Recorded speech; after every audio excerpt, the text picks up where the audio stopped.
할렐루야. 주의 사랑으로 사랑하고 진심으로 축복합니다. 코로나 사태가 길어지고 있네요.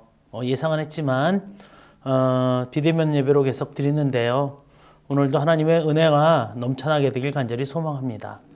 이럴수록 저희가 믿음 안에서 하나님을 사모하며 또 교회 예배 드리는 것에 대해서 기뻐하며 또 이렇게 한 주를 준비했으면 좋겠습니다.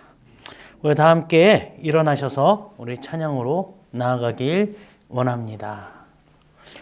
왕이신 나의 하나님,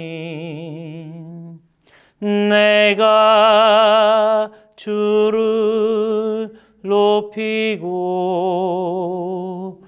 영원히 주의 이름을 송축하리라.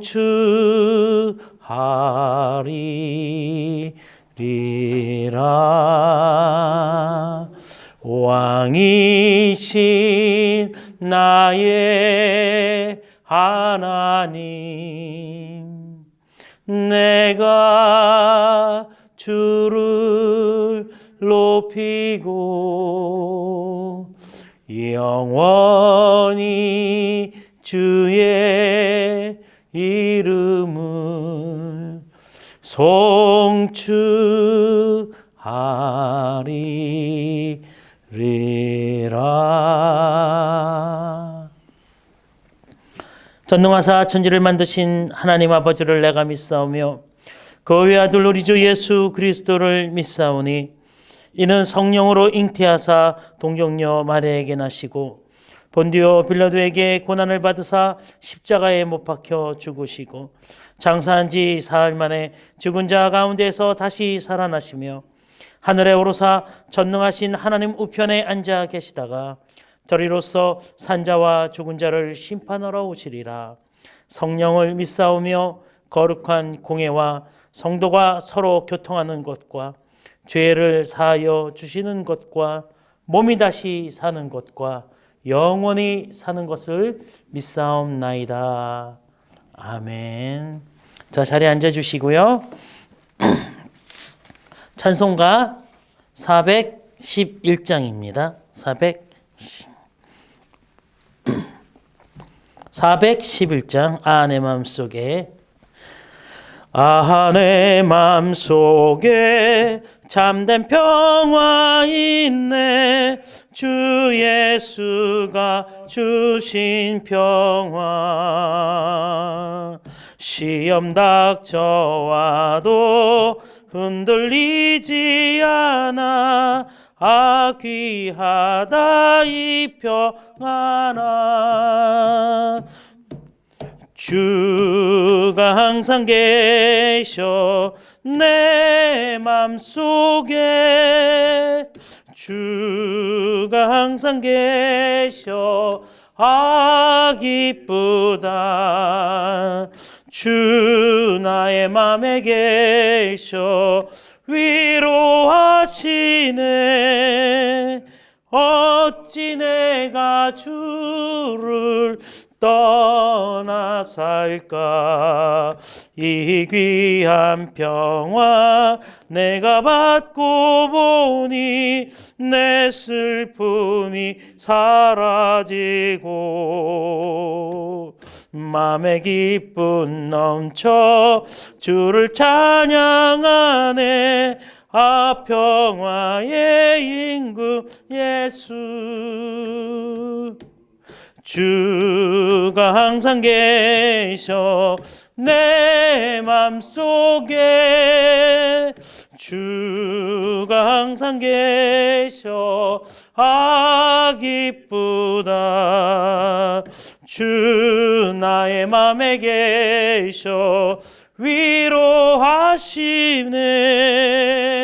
어찌 내가 주를 떠나 살까. 주 날개 아래 내가 사는 동안 이 보배를 빛내리라.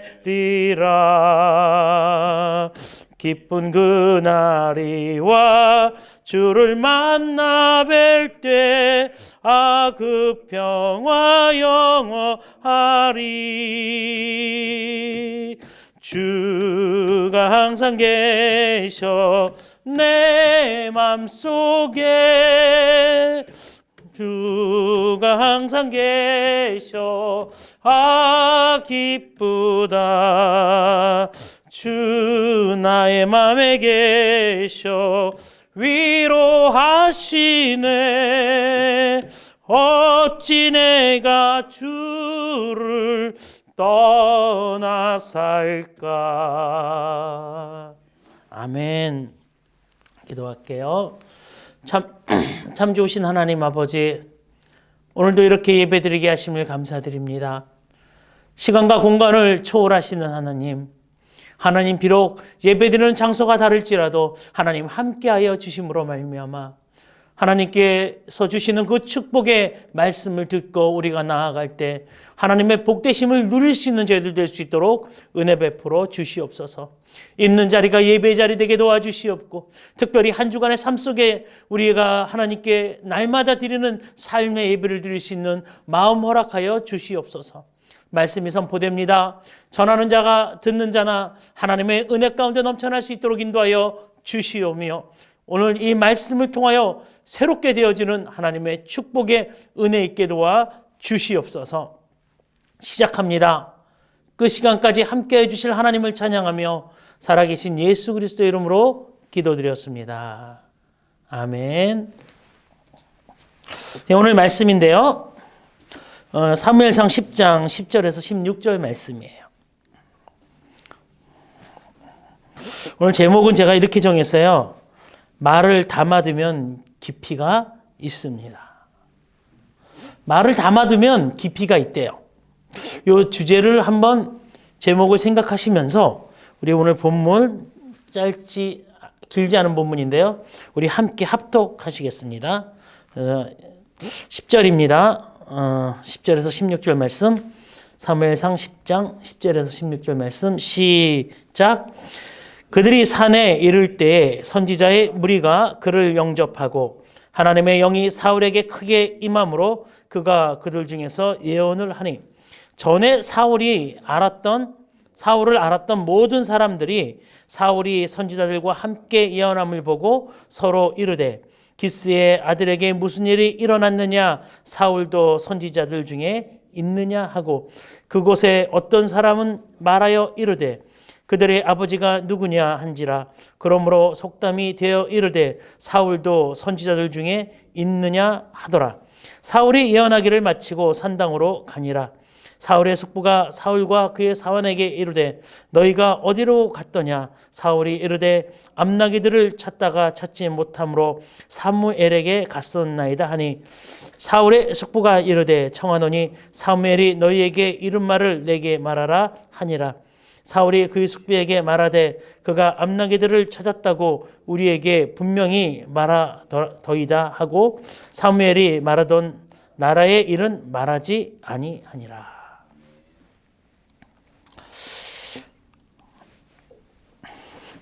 듣구불토라는 한자성어가 있죠. 듣구불토. 좋은 것들을 터득했지만 그것들을 말하지 않고 담아두다라는 의미겠죠. 여러 다산 정약용은요, 실학파죠. 근데 그 실학이 탄압을 받습니다. 그로 인해 형제가 죽죠. 자신은 전라남도 강진으로 유배를 가게 됩니다. 한마디로 집안이 폭삭 망하게 된 거예요. 이때 다산의 장남인 정학연이라는 그 분은요, 아버지가 우리가 언제 재기할 날이 있으니까 학문에 힘쓰라.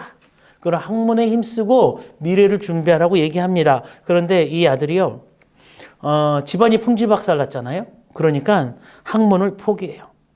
그리고 또 시문에 대해서 관심이 많아서 그때서부터 시를 쓰면서 시를 읊기 시작합니다. 제가 볼 때는 한탄에 가깝죠. 물론 이분이 굉장히 똑똑했나 봐요. 그리고 그 시가 너무 아름다웠나 봐요. 그래서 그 친구가 있는데요. 추사 김정희. 유명하죠? 예. 정학연에게는 막역한 치우래요. 막역지우. 예. 그가 수동파 두보이 씨를 빗대어 친한 버택의 즉 정약용 아들 학연에게 이렇게 말을 합니다. 잘 들어보세요. 마음에 꼭 맞는 득의의 구절을 얻더라도 꼭 참고 뱃속에만 간직하고 흡족한 시를 지었다 해도 세상에 함부로 전하지 말라. 다시 읽어드릴게요. 마음에 꼭 맞는 득의의 구절을 얻었다 하더라도 꼭 참고 뱃속에만 간직하고 흡족한 시를 지었다 해도 세상에 함부로 전하지 말아라. 얼핏 보면 경고의 메시지잖아요. 우려의 메시지일 수도 있어요. 그러나 추사는요, 이 말 속에 친구에 대한 깊이 있는 사랑을 전해서 이야기합니다. 추사 김정희는 뒤를 이어 이렇게 얘기합니다. 여복의 유산, 정학연의 호가 유산인 것 같아요. 시를 좀 아끼게나 입이 근질근질해도 꾹 눌러 참을 때 그 미묘한 맛을 알아야지. 짓는 시마다 세상에 내놓으면 안에 고이는 것이 아무것도 없질 않겠나. 그 시 속에 담긴 자네의 속내까지 다 드러나니 이건 안 하는 게 좋을 것 같네. 전 여기서 이 구절이 마음에 와닿더라고요. 고이는 것이 아무것도 없질 않니. 고여야 된다, 고여야 된다, 모여야 된다라는 거죠. 여러분, 모일 때요. 당시 정약용은 유배 생활로 그 가족이 상황이 안 좋잖아요. 좋지 않은 환경인데 혹시 미워하는 사람들이 그의 아들의 시를 가지고 트집질을 하게 되면은 본인도 생명이 위험하고요. 어렵잖아요. 그래서 그 친구가 다칠까봐 뼈 있는 말을 이렇게 학문으로 표현해 낸 것 같아요. 자, 추사 대단하신 분 같아요. 왜요? 친구에 대해서 굉장히 아끼는 마음이 묻어 있잖아요. 참깨나 때가 되면 너의 시를 펼쳐낼 때가 있을 거야. 그때까지 담아두게. 그 의미 아니겠어요? 다시 말하면은요. 말하고 싶다고 아무 때나 그 말을 해서는 안 돼. 너의 복받치는 마음 때가 되면 할 수 있도록 담아두게라는 표현인 것 같아요. 저는 그 담아둔다는 말이 굉장히 마음에 와닿았어요. 여러분, 요즘 시대를 무슨 시대라 그래요? 막말하는 시대예요. 참 말들을 막 해요. 자신의 표현을 자유라고 하면서요, 하고 싶은 말을 막 던지는 시대에 우리가 살고 있어요. 그래서인지 자신이 옳다고 여기면 다른 사람들은 상관없이 자신의 생각대로 말을 하는 사람들이 많아지고 있어요. 그 대부분 어디서 나와요? 유튜브에서 그런 일들이 많이 벌어져요. 그래서 유튜버라고 그러죠? 유튜버들 가운데 굉장히 좋은 분들도 많지만은요, 막말하는 유튜버들도 있더라고요. 참 올바른 소리를 하고 정확하게 합리적인 이야기를 조심스럽게 하는 그런 유튜버들 존경스러워요. 그런데요, 진짜 막말하는 그 유튜버들, 진짜 제 방송에서 이런 얘기를 해야 될지 모르겠지만 설교단에서 그런 사람들 좀 없었으면 좋겠어요. 없었으면 좋겠어요. 왜죠? 그런 사람들이 요즘 사회에 혼란을 줘요. 그리고 분열을 일으키고요. 또 상처를 주는 모습들을 너무나 많이 보게 됩니다. 여러분, 미국의 3대 대통령 이름이요. 제퍼슨이에요. 대통령이라고. 되게 유명한 대통령이에요. 워싱턴 대통령하고도 맞먹는. 그래서요. 미국에는 국부들이 몇 분 계세요. 뭐 워싱턴, 링컨. 근데 여기 제퍼슨 대통령도 그 국부에 들어가요. 근데요. 이가 대통령이 될 때 굉장히 경합이 있었는데요. 근데 이 대통령에 대한 결정적인 힘을 실어줬던 사람이 있어요. 그분은 알렉산더 해밀턴이라는 분이에요. 근데 사실 이 제퍼슨과 해밀턴은요, 사이가 나빴어요. 정치적으로 반대 입장에 위치했어요. 그럼에도 불구하고 해밀턴은 제퍼슨을 도와주게 되었고, 제퍼슨이요, 미국에서도 칭송받는 국부와 같은 대통령의 역할을 감당할 수 있게끔 도와준 사람이 바로 이 해밀턴이에요. 그런데 그를 미워하는 사람이 있었어요. 제퍼슨과 대통령 경합이 있었던 에런버라는 사람이 있는데요. 그 사람이 떨어져요. 해밀턴 때문에 떨어져서 대통령이 안 되고 나니까 막 뭐라고 해요. 욕을 하고 뒤에서 막 막말을 합니다. 그럴 때 해밀턴이 에런버에게 이런 얘기를 해요. 함부로 하는 말은 비난의 화살이 되어 너에게 돌아간다. 화살은 육신의 상처를 입히지만 비난의 화살은 마음의 상처를 입힌다. 육체의 상처는 치료를 하면 회복되지만 마음의 상처는 회복이 불가능하다. 무슨 의미죠? 여러분, 말은요 진짜 무서운 거예요. 왜냐하면 마음에 상처를 준대요. 그리고요 한번 이 상처가 가면은요 회복이 힘들대요. 즉 함부로 말을 하지 말고 조심하라라는 거예요. 여러분, 말은요 진짜 우리가 조심하게 살아야 돼요. 우리도 우리 입술을 통해서 사람들에게 많은 상처들을 주고 있어요. 함부로 말하는 이 시대가 그래서 위험한 시대예요. 내가 말하는 것들이 다 옳다라고 생각하면서 막 던져요. 그리고 나중에 뭐라 그래요? 아니면 말고. 그 맞는 얘기예요? 아닌 얘기예요? 그 틀린 얘기예요. 그 다른 얘기가 아니라 틀린 얘기예요. 막 말한 다음에 아니면 말고. 요즘 용서도 안 빌어요. 그런 세대에 살고 있는 것 같아요. 근데요, 오늘 성경은요, 함부로 말하는 이 시대가 배워야 될 것 같아서 이야기하는 거예요. 하고 있는 것 같아요. 성경은 오늘 분명히 이 본문을 통해서 우리에게 깊이 있는 말에 대해서 이야기해요. 여러분, 깊이 있는 말을 하기 위해서는요, 추사 김정희의 말대로 그 말을 우리에 담아내야 되는 거예요. 바닥까지 보이면은 안 되는 거예요. 좀 깊이 있는 이야기를 해야 되는데 하나님께서 사울을 이 이야기를 통해서 우리에게 그 마음에 담는 언어를 가진 사람들의 삶이 이러했으면 좋겠다라고 이야기하는 것 같아요. 오늘 본문에는 사울과 그의 숙부의 이야기가 나옵니다.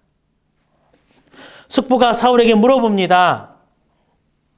왜 물어봤을까요, 여러분? 사울이 뭐예요? 때 아닌 예언을 해요. 여러분, 그거는 이제 좀 더 설명해 드리는데 그 사실 중요한 본문 아니거든요. 위에 거요. 사울이 예언하는 거. 그걸 갖다가 뭐 이상하게 해석하거나 뭐 그러면 안 돼요.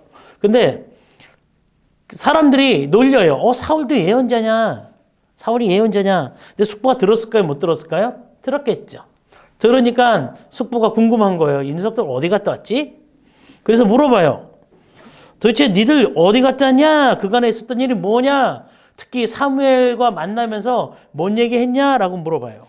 그게 14절 15절 이야기예요. 우리 함께 우리 눈으로 확인할게요. 14절 15절 시작. 사울의 숙부가 사울과 그의 사원에게 이르되 너희가 어디로 갔더냐? 사울이 이르되 암나귀를 찾다가 찾지 못하였으므로 사울에게 갔었나이다 하니 사울의 숙부가 이르되 청하노니 사무엘이 너희에게 이른 말을 내게 말하라 하니라. 조카가 머나먼 여행을 다녀왔어요. 그리고 다녀왔는데 세상에 예언을 하고 좀 바뀐 행동들을 해요. 당연히 궁금하죠. 삼촌으로서. 제 조카가 그래도 저도 궁금할 거예요. 그래서 물어보는 건 일상이에요. 그래서 사울은 미주알 고주알 숙부님에게 이야기해요. 암나귀를 못 찾아서 갔는데 너희가 암나귀를 찾을 거라고 그러고 맛있는 밥을 주고 그리고 하룻밤을 자고 왔는데요. 오다가 누굴 만날 거고 오다가 또 누구한테 뭘 얻을 거고 또 그런 사람이 무슨 얘기를 할 거다라고 우리 전체 공부 다 했잖아요. 말씀드렸잖아요. 그 얘기를 하는 거예요. 그렇죠. 그러고 숙부에게 이야기를 해요. 그런데 16절 마지막에 보면 사울이 숙부에게 이야기하지 않은 부분이 나와요. 다 이야기하는 것 같은데 아니에요. 사울이 말을 담아두고 있는 부분이 나와요. 여러분 같으면 얘기해야 하나요? 얘기할 수도 있어요. 어쩌면 이 얘기 먼저 할 것 같아요. 어떤 얘기였죠? 우리 16절인데요. 함께 읽어볼까요? 16절 시작. 사울이 그의 숙부에게 말하되 그가 암나귀들을 찾았고 우리에게 분명히 말하더이다 하고 이게 중요한 거예요. 사무엘이 말하던 나라의 일은 말하지 아니하니라. 여러분과 저 같으면요, 거침없이 얘기하는 사람들은요, 어쩌면 자랑스럽게 무슨 얘기부터 해요? 이 얘기부터 해요. 이 얘기부터. 내가 나라에서 뭐가 된대요. 나라에서 대통령이 된대요. 하나님께서 나를 써주신대요 라고 자랑할 거예요. 근데 사울은 그렇지 않았어요. 이 말을 접어놓고 고이 담아둡니다. 사무엘이 말하던 나라의 일을 말하지 아니하니라. 사울이 숙부에게 할 말과 하지 말아야 할 일을 구분하고 있는 모습이에요, 여러분. 여러분, 이건 굉장히 중요한데요. 우리도요, 말이라고 다 하는 게 좋지 못하다는 사실이에요. 해밀턴 말대로 언젠가 그 말이 내게 다시 화살로 날아올 수 있다라는 겁니다. 그래서 말은 굉장히 조심해야 되는데요. 그래서 우리가 뭘 해야 되냐면, 할 말, 하지 말아야 될 말, 그 말을 앞으로 구분하는 올 한 해가 되길 간절히 소망합니다. 여러분, 이건 굉장히 중요한 거예요. 우리 삶에 있어서도. 그렇다면 한 가지 궁금한 점이 생기잖아요. 사울은 왜 숙부에게 사무엘이 나라에 대해서 이야기한 부분을 빼놨을까요? 그 부분은요, 성경의 답은 성경에서 찾아야 돼요. 지난주 6절에 그 해답이 나와요. 자, 제가 이걸 지난주에 일부러 안 건드렸어요. 이제 오늘 이야기합니다. 자, 6절 말씀입니다. 제가 읽어드릴게요. 자, 내게는 여호와의 영이 크게 임하리니 너도 그들과 함께 예언을 하고 변하여 새 사람이 되리라. 여러분, 성령에 의해서, 성령님이 임해서 변했어요. 변했는데 어떻게 변했어요? 말을 구별을 할 수 있는 사람으로 변하는 거예요. 새 사람이 된 거예요, 여러분. 그래서 새 영이 임했기 때문에 사울이 방언을 한 거예요. 예언을 하는 거예요. 그리고요, 새 사람으로 변했기 때문에 할 말과 하지 말아야 할 말을 구별한 거예요. 여러분, 이 말씀 아까도 살짝 말씀드렸듯이요. 사울이 예언하더라, 뭐 하더라, 이 예를 갖다가 이렇게 받아들이는 부류가 두 부류가 있어요. 첫 번째 부류는요, 예언 조금 그래요. 신비주의. 그래갖고 약간 거리낌을 맞아요. 여러분, 이 본문은요, 그렇게 해석하면 안 되는 거예요. 또, 사울이 예언했다. 이걸 갖고, 굉장한 무엇이 있다라고 얘기하는 사람들도 있어요. 그런데요, 이거는요, 오늘 보면은요, 사울은요, 그게 아니에요. 여러분, 본문은 그렇게 해석되면 안 되는 거예요. 오늘 사울이 10절에서 13절 예언하는 모습을 좀 보면서요, 우리가 다시 한번 이야기 나눠볼게요. 그들이 10절에서 13절 제가 읽어드릴게요. 그들이 산에 이를 때 선지자의 무리가 그를 영접하고 하나님의 영이 사울에게 크게 임함으로 그가 그들 중에 예언을 하니. 그거 봐요. 하나님의 영이 임하니까 예언을 한대요. 그러니까 성령이 임한 거예요. 성령이 임한 거. 전에 사울이 알던 모든 사람들이 사울의 선지자들과 함께 예언함을 보고 서로 이르되 기스의 아들에게 무슨 일이 일어났느냐, 사울도 선지자 중에 있느냐 하고, 그곳에 어떤 사람은 말하여 이르되 그의 아버지가 누구냐 한지라. 그러므로 속담이 되어 이르되 사울도 선지자 중에 하나느냐 하더라. 그러니까 말이 다른 사람들에게 퍼져 나갔다는 뜻이죠. 사울이 예언하기를 마치고 산당으로 가니라. 아까도 말씀드렸지만 이 말을 신비주의적으로 받아들일 필요도 없고요. 그래서 마음이 무거워 기독교가 왜 저래 그렇게 들을 필요도 없어요. 이건 이 본문은 그렇게 해석 안 해도 되는 거예요. 반면에 예언을 크게 강조하면서 예언이 하나님의 사역 중에 하나다. 물론 그럴 수 있어요. 그러나 그렇게 너무 비중 둬서는 안 되는 거예요. 있잖아요. 오늘 본문이 우리에게 얘기하고 싶은 거는요, 사울이 성령님과 함께 하고 있다라는 것만 알고 있으면 되는 거예요, 여러분. 하나님이 함께 하시잖아요. 사울이 하나님과 함께 하고 있다라는 것만 알고 있으면 되는 거예요. 왜죠? 성령의 9가지 은사 제가 말씀드렸죠. 지혜와 다 까먹으셨죠? 할렐루야. 목회자는 그래야 또 할 수가 있는 거예요. 여러분 감사합니다. 자, 은사 말씀드릴게요. 지혜와 지식으로 영웅 분별 3개. 그 다음에 뭐죠? 예언, 방언, 통변. 그 다음에 믿음으로 병 고치는 능력. 해갖고 총 9개예요. 9개. 자, 거기서 지금 사울이 뭐 했다고 얘기했어요? 예언을 했대요. 예언은 사람이 하는 게 아니에요, 여러분. 하나님이 하는 거예요. 하나님에 의해서. 여기서 우리가 누가 예언할 수 있고 누가 못한다? 말조차 하면 안 돼요. 하나님의 뽑힌 사람은 예언할 수 있겠죠? 예, 저는 예언 잘 못해요. 왜요? 하나님이 안 주신 은사 같아요. 예. 사울이 근데 있잖아요. 제가 주장하고 싶은 게 하나 있어요. 단위에서 선포되어지는 하나님께서 위임한 목회자의 설교는요, 그게 바로 예언이에요. 있잖아요. 많은 사람들이 제 설교를 들어요. 그런데요, 듣는 사람들이요, 어떤지 아세요? 이 사람과 저 사람이 똑같이 해석을 안 해요. 다 각자에 맞게 해석을 해요. 저는 그게 진정한 예언이라고 봐요. 그래서 주일날 단위에서 선포되는 말씀이요, 하나님의 온전한 말씀, 그게 진정한 예언이에요. 물론 특별하게 예언해 주는 사람도 있을 수 있어요. 그런 사람도 가질 수 있어요. 근데 그걸 제한하고 싶은 마음도 없지만 그렇게 강조하고 싶은 마음도 사실은 없어요. 사울이 예언한다는 것은요, 사울이 특별하다는 소리가 아니에요. 사울에게 성령님이 함께 하신다는 것을 강조하는 거지. 그래서 주체는 뭐야 돼요? 성령님이 사울에게. 예언하는 사람들이 대표적으로 빠지기 쉬운 거냐면 내가 예언한다. 내가 예언한다. 내가 하나님의 은혜를 받아 내가 예언한다. 안 그래요. 우리는 그냥 이렇게 보시면 정확해요. 제가 지금 마이크를 들고 있어요. 그렇죠? 마이크는 성령님이에요. 성령님이 얘기를 해요. 그러면 소리가 지금 어디로 나가요? 저 스피커로 나가는 거예요?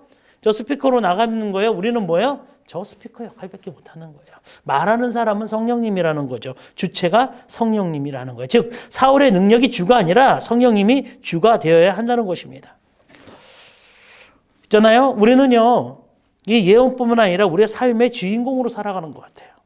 그러나 우리의 삶은 이 땅을 지으신 하나님, 그리고 우리를 구원하러 오신 예수님이 우리의 삶의 주인공이 되어야 하는 것입니다. 다시 한번 묻습니다. 저와 여러분들의 삶의 주인은 누구라고요? 하나님, 예수님, 또 성령님. 그렇다면 제가 다시 한번 질문 드릴게요.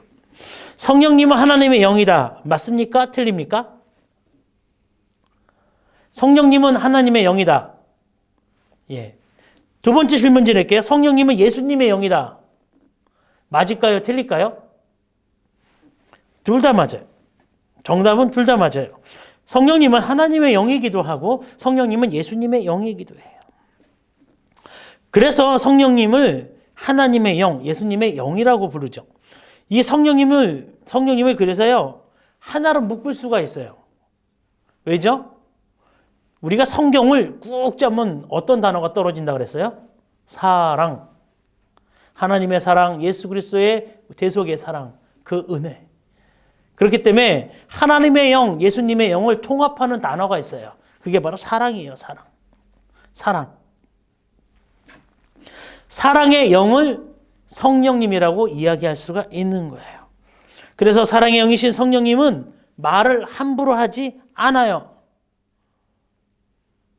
사랑이라는 것을 갖고 있으면요, 우리가 말을 함부로 하지 않아요. 여러분, 사울이 숙부에게 자신의 왕이 될 거라는 사실을 이야기해 보세요. 생각해 보세요, 여러분. 사촌이 땅을 사면 뭐가 아파요? 배가 아파요. 와, 조카가 왕이 된다. 기쁘겠죠. 집안의 영광이겠죠. 근데 뭐가 아파요? 왜 하필 쟤야, 하나님? 나도 있는데. 혹시 그렇게 생각하는 사람 없지 않을까요? 하나님, 서열이 있죠. 어떻게 조카인 사울이에요? 숙부인 내가 더 좋은데? 마음이 상하거나 아쉬울 수가 있어요. 하나님은 사랑의 영이잖아요. 성령님도 사랑의 영이잖아요. 그래서 사울이 절제한 이유 중에 하나는요, 하나님의 영은 사랑의 영이기 때문에 얘기를 안 하지 않았나? 그렇게 한번 생각해 봤어요. 여러분, 우리나라 역사뿐만 아니라 세계사를 보더라도요, 숙부에게 왕권을 뺏긴 조카들이 많아요, 적어요? 많아요. 우리나라 대표적으로 단종이 그러고요. 해외에도 그런 숙부가 섭정을 하든지 왕위를 찬탈하고 조카를 죽인 일들이 비일비재하잖아요. 여러분, 성령님은 이렇듯 인격적이신 거예요. 우리를 배려하시는 분이라는 사실이에요. 이것이 그리스도의 성령님의 사랑이라는 사실입니다. 그래서 굉장히 중요한 거 오늘 본문은요, 배려의 마음과 사랑의 마음은 누가 우리에게 주셔야 돼요? 성령님이 우리에게 주셔야 되는 거예요. 그래서 어저께서부터 계속해서 이야기하는 것은 성령이 너에게 임하면 성령님이 너와 함께 하면 예수님이 떠나갈 때도 얘기해요. 성령이 너희에게 임하면 너희가 권능을 받고 예루살렘과 유대와 사마리아 땅끝까지 뭐 한다고요? 복음을 전한다고요. 가장 중요한 거는요, 기독교에서 중요한 거는 우리 마음속에 뭐가 임해야 되는 거예요? 성령이 임해야 되는 거예요. 그 성령이 임한 게 어떻게 나타나요? 여러분, 성령이 임한 거 느껴져요? 아니요. 어떤 사람은 평생 성령이 임했음에도 모르고 갈 수도 있고요. 성령님이 임해서 방언을 할 수가 있고요. 또 통변을 할 수가 있고 예언을 할 수가 있고 또 하나님의 사역들을 할 수 있는데요. 사실 그거 누구도 몰라요. 누구와 누구만 알아요? 하나님만이 알아요. 자, 그럼 하나님의 영이 임했다는 거에 대표적인 증거는 뭐예요? 9가지 은사가 나타나면 그 사람은 하나님의 영이 있는 사람일 거예요. 그런데요, 가장 중요한 것은 아까 사랑의 하나님이라고 그랬죠. 사랑의 예수님, 우리를 사랑하셔서 십자가의 대속제물로 우리에게 희생하신 그 희생의 사랑의 예수 그리스도의 영이라고 그랬잖아요. 그렇다면 성령님은요, 기본적으로 사랑의 영이신 거예요. 그 영이 우리 안에 있으면 우리가 무엇이 발동이 돼요? 사랑하게 돼요. 여러분, 근데 주의하셔야 되는 게요, 사랑하는 사람을 사랑하면 그거는 사랑일 뿐이에요. 사랑하지 못할 것까지도 사랑해야 되는 거예요. 이렇게 성령님은 우리에게 인격적으로 사랑하시기 때문에 할 말도 안 하시는 거예요. 그냥 담아두는 거예요, 여러분. 그냥 깊이 두는 거예요. 그리고 언제 하는 거예요? 때가 되면 이야기하는 거예요, 여러분. 추사 김정희의 말대로 때로는 아무리 좋은 것을 내가 말하고 싶은 것을 득해도 그것을 담아둘 때가 있고 이야기할 때가 있다라고 얘기하는 것처럼 마찬가지인 거예요. 우리가 말을 그래서요, 할 말이 있고 하지 말아야 될 말이 있는 거예요. 그런데요, 교회에 참 말 많은 사람들이 있어요. 그것도요, 사람에게 상처를 줍니다. 지적을 합니다. 그걸 갖다 소위 말하는 지적질이라고 얘기하죠. 지적하는 거야. 너 이러면 돼, 안 돼, 안 돼. 이러지 마세요. 저러지 마세요. 이렇게 하세요. 라고 이야기를 해요. 근데 세상 사람들도요, 이 지적질 진짜 잘해요. 할렐루야. 여러분, 내가 한 번 정도 저 사람에 대해서 어떤 상황에 대해서 사랑의 마음, 깊이 있는 마음이 있다면 지적질을 한 번 할 걸 안 하게 되어진다는 사실 명심하시기 바랍니다. 여러분, 부부간에 서로 지적질하지 말게 되길 간절히 소망합니다. 여러분, 지적질하면 뭐가 일어나요? 전쟁이 일어나요. 부부간은 부부싸움, 나라에는, 지역에는 지적싸움, 지역싸움, 그리고 서로 다른 정치하는 사람은요, 당쟁이요, 분쟁, 지역 간의 갈등, 전쟁, 다 뭐예요? 지적질로 이루어지는 거잖아요. 서로 삿대질하고. 여러분, 사랑하는 사람이 있다면 지적을 덜 하게 돼요. 사랑의 마음 있는 사람은 그냥 그걸 지적질 안 하고 기도해요. 또 어떤 사람들이 교회에 많아요? 말을 옮기는 사람. 이게 가장 많아요. 3, 4, 5 모여서 누구 집 이랬대, 누구 집사 저랬대, 뭐는 이랬대. 하여튼요, 제가 사람들 만날 때마다 이런 얘기를 가끔 들어요. 근데 특히 교회에 입방아를 잘 찢는 사람이 있어요. 그냥 만남. 아주 소식통이라 그러죠. 그런데요, 그 사람이 진짜 다른 사람에 대한 배려, 예수 그리스도의 사랑과 배려의 사람이라면, 즉 성령의 사람이라면 입방아를 찢까요? 말을 옮길까요? 아니요. 잠잠하게 담아두는 사람이 되길 간절히 소망합니다. 여러분, 진짜 교회에서 할 말 하고요, 하지 말아야 될 말 안 하는 사람이 되길 소망합니다. 혹시 본의 아니게 어떤 사람에 대해서 아픔을 들었다 할지라도 그걸 묵묵히 가는 사람이 가장 좋은 사람이에요. 그런 사람이 되길 간절히 소망합니다. 또요, 아닌 척 말을 흘리는 사람. 요게 가장 죄질이 나쁜 사람인데요. 있잖아요. 본인은 아닌 척해요. 본인은 기독교인인 척해요. 본인은 아주 신실한 것처럼 행동을 해요. 그러면서 살짝 말을 흘려요. 저 이런 거 진짜 많이 봤어요.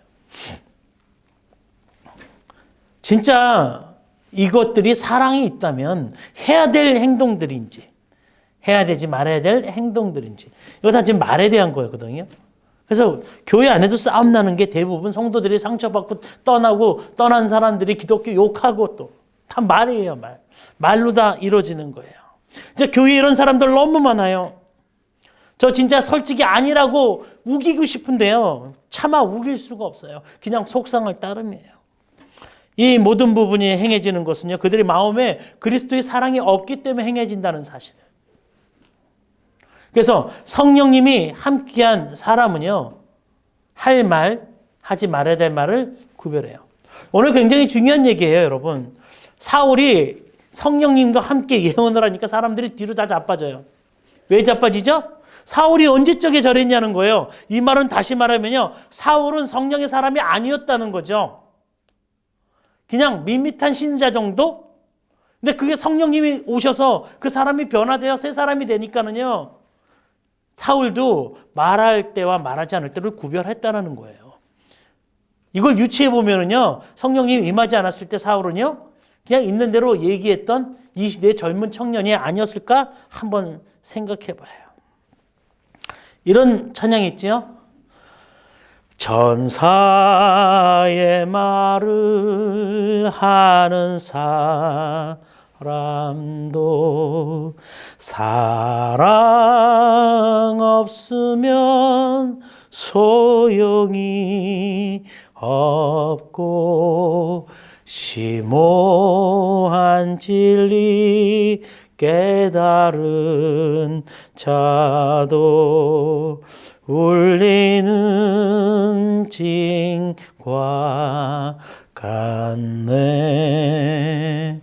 하나님 말씀 전한다 해도 그 무슨 소용 있나. 사랑 없으면 소용이 없고 아무것도 아닙니다.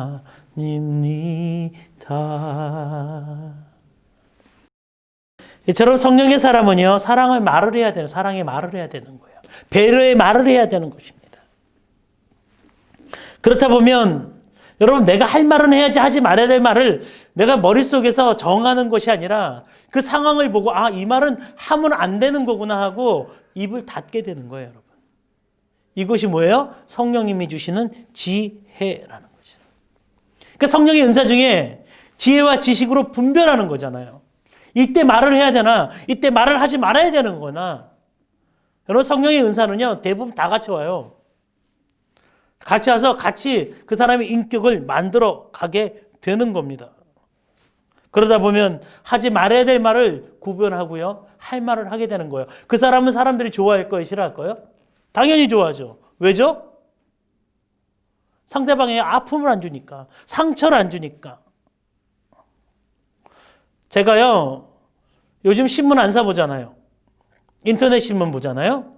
저는 있잖아요, 객관적인 판단을 위해서 네이버에서도 그 내용 보고 시간을 내어서 중요하면은 다음에 들어가서도 그 내용 봐요. 근데 참 너무나 희한한 걸 발견해요. 어떤 거냐면 똑같은 사건인데도요, 서로의 댓글들이요, 완전히 180도 상반돼요. 세상에 어떻게 저렇게 이야기를 할까? 근데 이 댓글 부대들이요, 진짜 난 이 사람들 다 잡아갔으면 좋겠어. 막말하는 댓글 부대들 다 신상 공개했으면 소원이 없겠어요. 왜죠? 너무 막말을 해요.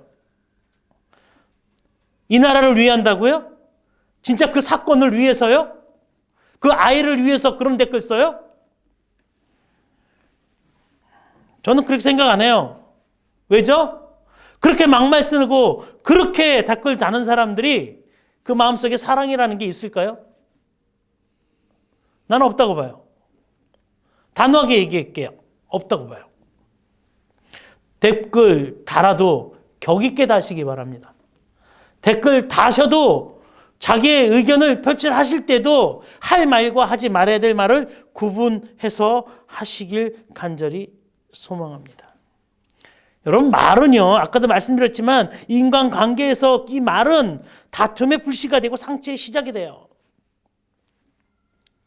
친한 친구 사이에서 농담으로 한 말 때문에 갈라지기도 하고요. 사귀던 연인들이 헤어지기도 해요. 왜 그렇죠? 여러분, 우리는요, 태어난 환경이 자라고 교육받은 차원이 다 달라요. 제각각의 성격들이 있어요. 그렇기 때문에 아무리 좋은 얘기도요, 자신에게 나쁘게 들릴 수가 있다 없다? 있다라는 것입니다. 그래서 우리는 말을 가려해야 되는 거예요. 조심해야 되는 거예요. 사울처럼 할 얘기만 딱 하고 그 얘기를 들었을 때, 아, 그런 일이 있구나 라고 하고, 상대방이 다른 얘기를 들었을 때, 나라의 왕이 된다는 얘기를 들었을 때 불편함이 있을 경우에는 말을 하지 않는 게 좋다라는 것입니다. 올 한 해 말을 할 때 가려 말하고, 침묵할 때 잠잠히 배려해주는 침묵을 할 줄 아는 지혜의 성령님, 그리고 사랑의 성령님과 동행하는 저와 여러분 되길 간절히 소망합니다. 그러면요, 여러분, 어디를 가든지 인정받아요. 어디를 가든지 대접받아요. 그리고 무엇보다도 하나님이 인정해주고 하나님이 귀히 사용해 주세요. 왜죠? 하나님의 뜻에 순종하는 사람이니까. 성령님과 함께 동행하는 사람이 되는 거니까. 여러분, 그래서요, 우리는요, 추사 김정희의 말대로 마음에 담아낼 수 있는 평안함, 그것을 고이 간직하여 깊이가 있는 그런 인생이 되길 간절히 소망합니다. 말, 혀 잘 다스리는 2011년 되길 간절히 소망합니다. 기도하겠습니다. 참 좋으신 하나님 아버지, 감사합니다. 성령의 능력의 은혜가 있게 도와 주시옵소서. 하나님, 무릇 지킬 것은 우리의 혀끝이라 하였으니 할아버지 하나님 아버지께서 주신 그 혀의 권세를 잘 다스리고 사람을 살리고 힘을 주며 격려하는 데 사용하여지는 그 은혜가 우리 안에 있게 되길 간절히 소망합니다. 아무리 내가 올바른 소리를 한다 할지라도 하나님, 그 올바른 소리가 상처가 다른 사람에게 되지 않도록 먼저 우리를 다스려 주시옵소서. 그래서 어디 가든 하나님의 사랑의 사람, 성령님과 동행한다는 고백이 있는 사람들 되게 도와 주시옵소서. 한 주간 이 말씀으로 승리하는 저희들 되게 도와주실 줄 믿사오며, 특별히 이 말에 관해서는 1년 내내, 아니 한평생 하나님 성령님과 동행하는 소중한 이 혀를 가진 저희들 되게 도와 주시옵소서. 감사드리며 예수 그리스도 이름으로 기도드렸습니다. 아멘. 예, 봉헌 찬송인데요, 208장입니다. 208장. 내 주의 나라와 주 계신 성전과 피 흘려 사신 교회를 늘 사랑합니다. 하늘의 영광과 베푸시는 은혜가 진리와 함께 영원히 시온에 넘치네.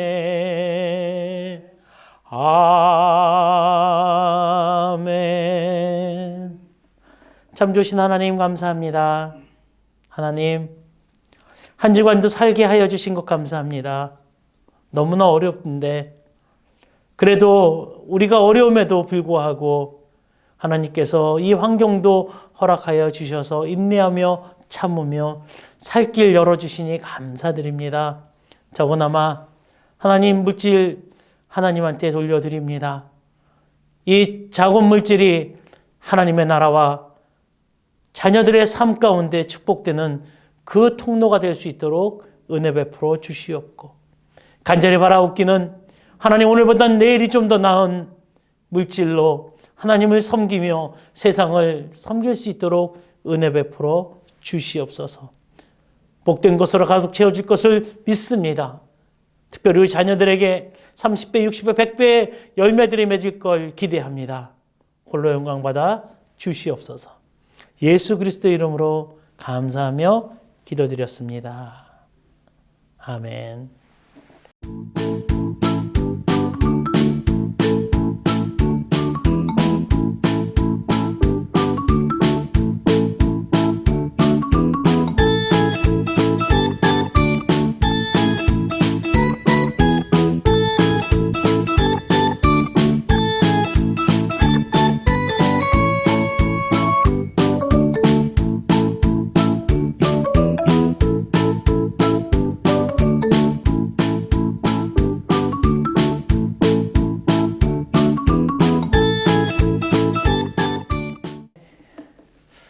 저를 위해서 특별히 기도해 주시고요.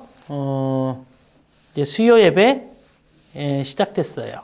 다음 주는 제가 일부러 우리 진 목사님 수요 설교 부탁했어요. 처음 시작을 우리 진 목사님 보러 스타트하게 하고 싶었어요. 네, 솔직히 제가 우리 진 목사님 설교하실 때 그 자리에서 설교 들었는데요. 와우. 여러분 진짜 저보다 나으신 것 같아요. 너무 감사하고요. 은혜 많이 받았어요. 한 3일은 고민하고 기도하고 준비하시더라고요. 계속해서 우리 수요 예배 또 조만간부터요.